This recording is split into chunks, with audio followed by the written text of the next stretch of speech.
Fans de soccer, bonjour et bienvenue sur Canal Road.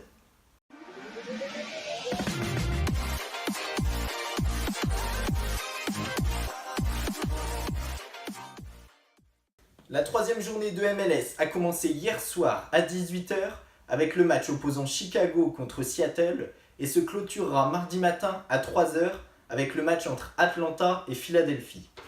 7 matchs ont eu lieu la nuit dernière et les matchs étaient riches en buts. À 18h, Chicago contre Seattle, le premier match de la troisième journée et 6 buts au compteur. Ouverture du score dès la 4e minute de jeu par l'ancien joueur espagnol Victor Rodriguez.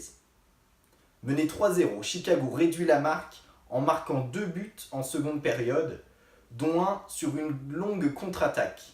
Bref, je vous envoie tout de suite les images.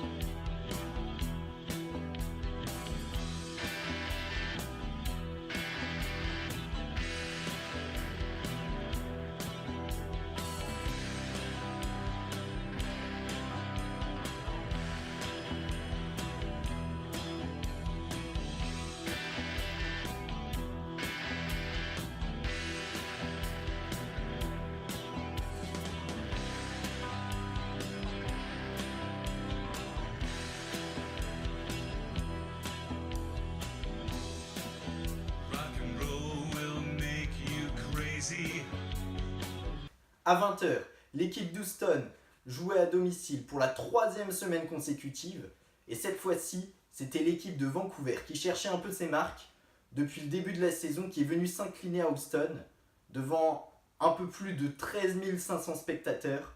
Résultat, 3-2 pour Houston avec 20 tirs pour Houston contre seulement 8 tirs pour Vancouver. Il serait temps que l'équipe canadienne se reprenne en main.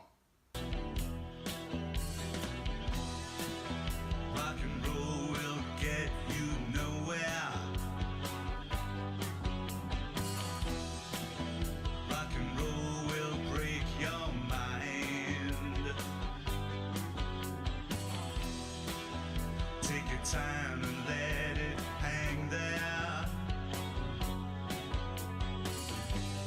Take your time and see what you will find.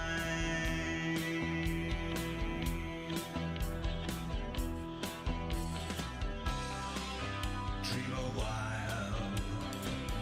À 20h30, les New York Red Bulls jouaient contre San Jose. Mais pourquoi le nom de New York Red Bulls ?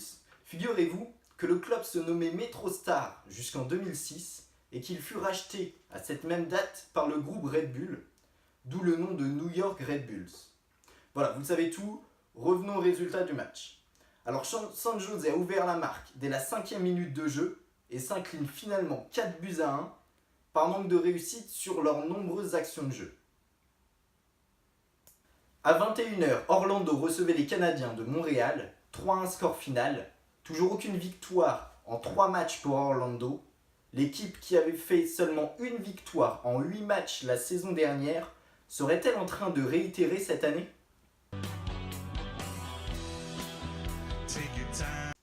À 1h du matin, ce matin heure française, l'équipe de DC United a battu l'équipe de Real Salt Lake 5-0 avec un triplé de l'international Wayne Rooney qui a rejoint la Ligue MLS et le club de DC United depuis 2 saisons.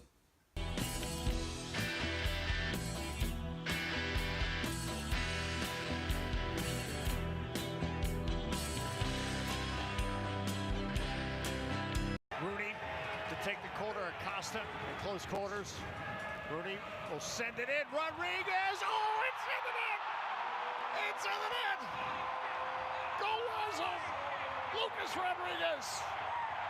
Et pour finir, à 3h30, le Los Angeles Galaxy, qui avait eu du mal lors de la précédente rencontre, s'est finalement imposé.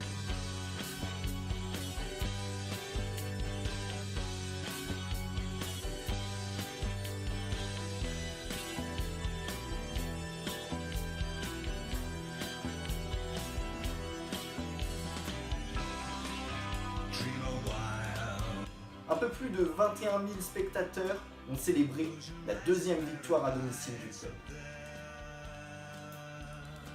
La semaine dernière, nous avions évoqué le prix des tickets pour aller voir un match de MLS. Malgré des prix plutôt intéressants, tous les Américains ne se déplacent pas pour aller au stade. Les matchs sont donc diffusés sur de nombreuses chaînes sportives américaines. ESPN+, YouTube TV pour le match de Seattle par exemple, mais accessible seulement aux habitants de Seattle. On peut d'ailleurs voir certaines équipes comme le Los Angeles Football Club qui porte sur son maillot le logo YouTube TV. D'autres chaînes nationales diffusent également quelques matchs comme Fox Sports ou encore NBC.